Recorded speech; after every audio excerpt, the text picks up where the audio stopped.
खन्थाइनि गावदां अखाफोर खन्थाइखौ लिरदों बाक्सा जिल्लानि गोसो इसोर बर'आ। खन्थाइखौ आवरायदों आं हियारानि बसुमतारिया। दानिया फैदों खन्थाइखौ दान्दिसे खोनासंलांदों। आंनि जिउनि फारिलाइयाव नों आंनि जिउनि दावबायबोनाय बेसेबा रोमै रोमै गोजान लामानि थांखि नुयोब्ला नोंनि मेगनाव मोदै गुलु गुलु मावो। मानोबा फैखाया माबा नांबावगौ बायदि मोनो आंनि अननाय होनायाव गोसोम जोमै बायदि सोमहाबनाय आंनि मोखां। बेखौ नुनानै नों दुखु दाजा, बेथ' आंनि निखावरिनि गाबखा। आंनि जिउनि गावदां अखाफोर नायनो लुबैया आं नोंनि महरासो दख्लासे गोसोम गाब।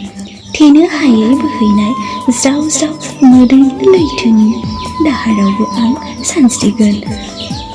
सोलेरनि गोलोमदै थै बोहैगोन सना आं नोंनि गावदां अखाफोर महराव मिनिनाय लुफावना होफैगोन। आंनि बे दुखु दाहा सैनायखौ नुनानै बोहैनाय मोदै आरो गोलोमदैखौ नुनानै नोंल' लोरबां दाजा सना।